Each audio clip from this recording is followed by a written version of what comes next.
Meet Hutch. He's seen better days. Let's go back to the start. You see, he's just your average everyday boomer on that 9 to 5 grind. One fateful night, he's woken up by suspicious sounds. He heads downstairs and realizes the threat he faces. He arms himself and then runs into burglars. They hold him at gunpoint and demand his goods. Though, there's really not much to go around. They take his watch and in the process reveal a clue. Just as they're about to snag his ring, his son Blake comes to the rescue.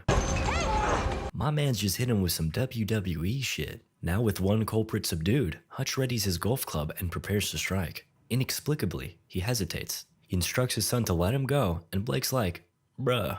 Eventually, he follows his dad's order, and the robber thanks him. They scurry off. Then, we cut to the next morning. Cops are on the scene, and we learn that the skilled burglars get in with a very advanced technique. Pizza box. Blake scolds his dad. We could've got him. One of the cops chimes in, assuring Hutch that he did the right thing. However, the other one is of different mind. You know, if that was my family... Later at night, Hutch reflects while his daughter keeps him company. Daddy, I want a cat. The next morning, Blake shares that he's got a paper to write on war vets. Can I do it on you, Dad? Well, I was just an auditor. Not all that exciting. Though, he adds that Blake's grandpa did see some action. Becca, Hutch's wife, flashes a look of pity before heading out with the kids. Come on, dude. Hutch follows along before his neighbor, Jeff, chats him up. Heard what went down. Wish they chose my place. Could've used the exercise. Hutch notices Jeff's new whip before he hops in. As Jeff drives off, Hutch looks on with the rage of 1,000 suns. Later at work, Hutch is confronted by Charlie, Becca's brother. What the? My guy, chill. He offers him a gun, then Hutch speaks to his boss and father-in-law, Eddie. He makes an offer to buy the place and says, I just want something that's mine, you know? Eddie declines. He put a lot into building his place and wants a great offer. Later, Hutch reflects on the incident while drawing the tattoo he saw. Then, he enters a room, locks it, and unveils an old-timey radio. He tunes it to the right station, then begins talking to a man named Harry. Hey man, I heard what happened. We learn that Hutch held back because he noticed the gun they had was in fact empty. Before their chat concludes, Harry warns Hutch not to act a fool. I know what you're thinking about, and I wish you wasn't. Okay, fine. Hutch pays a visit to his dad, who reflects on the man his son used to be. Back at home, a somber Hutch greets his family before his daughter asks, Where's my kitty cat bracelet? And with that question, a raging fire was lit deep within his belly. Hutch storms off and returns to his dad's place. He grabs his FBI badge and a revolver. There's something I gotta do, Dad. Then you best go do it. Hutch proceeds to hit up various tattoo shops in search of his attackers. Eventually, he finds what he's looking for. Though, these guys don't fall for his expired badge. Tensions escalate and the owner whips out some brass knuckles. Plan B, Hutch flashes some cash. Though, they're still pretty angry, so Hutch dares them to take it from him. Suddenly, one of the men notices Hutch's tattoo. He's immediately stricken with fear. Thank you for your service. He goes off and hides, and the others submit. Armed with the info he needs, Hutch heads out to confront his robbers. Aw, looks like they're kind of a sweet little couple. He gets his watch back, then moves on to a more serious matter. Where is the kitty cat bracelet? What? Give me the goddamn kitty cat bracelet! Unfortunately, he ain't got a clue where it is. Hutch searches the apartment and finds a sick baby. Realizing they're just a family down on their luck, a frustrated Hutch leaves. Outside, and in the pouring rain, he decides to practice his boxing. During a bus ride home, a speeding car suddenly emerges from behind. Okay. A bunch of drunken men emerge and head towards the bus. Sensing an opportunity for some stress relief, Hutch hopes and prays they come in. Alright.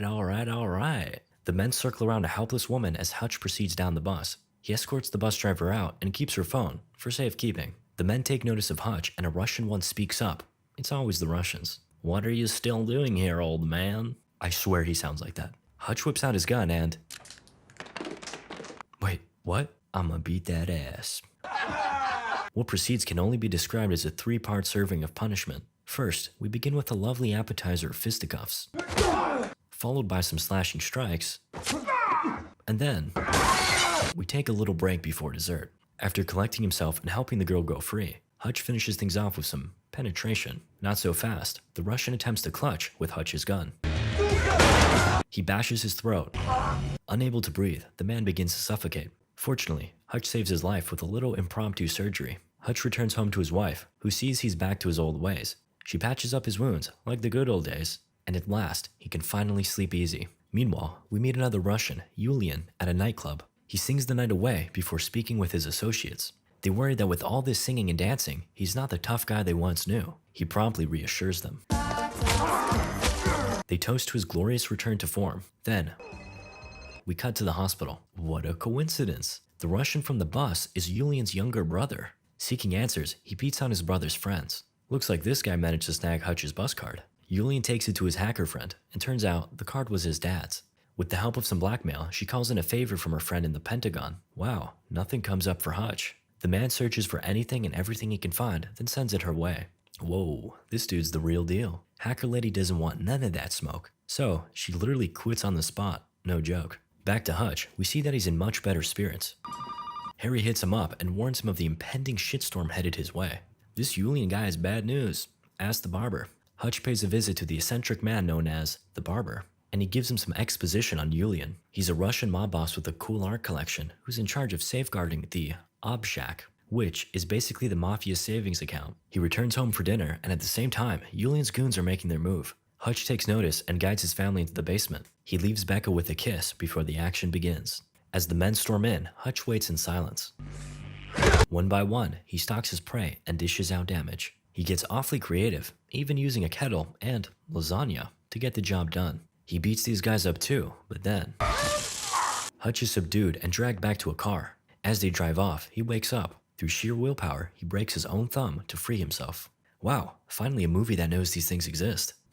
Actually, I got a better idea. Hutch blinds his attackers, and instead of just stopping, they run right into a pole. Following the incident, Hutch makes a noteworthy observation. Whoa, I've never seen a black Russian before. I get that a lot. With his dying breath, the man asks who Hutch is. I'm what they call an auditor. The guy they send when they don't want anyone left. And also, wait, he's dead. Hutch returns home and lets his family out. Beck and the kids head somewhere safe while Hutch continues his mission. He rounds up all the goons and takes them to the basement where he shares with them a story. Once upon a time, there was one guy I let go. I checked back up on him a year later, expecting nothing good. But there he was, with a family. I'm not a jealous man, but in that moment, I was. Do you guys understand? They're all gone again. Oh, looky here, the kitty cat bracelet. Anyway, Hutch sets the basement on fire, then decides to give Jeff's car a spin. Meanwhile, Yulian's goons pay a visit to Pops. The helpless old man can do nothing more than sleep as... Oh. Damn, Grandpa's still got it. Back to Hutch. Looks like he's got that great offer Eddie wanted. But Charlie's not too happy about it. We put blood, sweat, and tears into this. We're not just gonna give it up. He'll come around. We're treated to a short montage as Hutch sets up various traps in the warehouse. Then, he has a final word with Harry, who adamantly warns him not to continue. I'm not coming out of hiding to save your white ass. Afterwards, Hutch just straight up walks into the Obshak building and blasts everyone up. We watch as countless goons fall to Hutch's wrath in beautiful slow motion. Then, he sets fire to the whole damn money pile. It's not about the money, it's about sending a message. Then, Hutch visits Yulian's nightclub and enjoys the show. They briefly chat before tensions escalate. Hutch reveals his insurance plan, and everyone cools off. Look, we can both go our separate ways. We can always rebuild. Rebuild? Oh, I burned the Obshak, so yeah. Hutch walks off and heads to his car. Okay, looks like Yulian has chosen violence. A high-speed chase ensues, and things get dicey fast. Hutch gets rammed by a car and driven into a whole battalion of angry Russians. Fortunately, he's got a mini Uzi tucked in the glove box. He fires away before swerving to safety. Now, we depart to the final destination, the warehouse. Things quickly become overwhelming as Hutch takes cover behind his car. Suddenly, Harry emerges and starts sniping dudes. And Pops is here too. Now it's a party. They take cover inside, and Pops reflects on how the retirement life just wasn't for him. He sure is glad to be back in action with his son by his side. The Russians storm in, and the pair blast away. Hutch activates a hydraulic press to remotely detonate a grenade. Clever. Nowhere is safe from Hutch's creative carnage, not even the stairs. Harry gets some action too, scoring a sweet triple kill. Then, he traps his poor soul in barbed wire before sending him up to heaven. Prepare for takeoff. Back to Hutch, he puts the finishing touches on his modified mousetrap. And, oh yeah, gotta update that sign.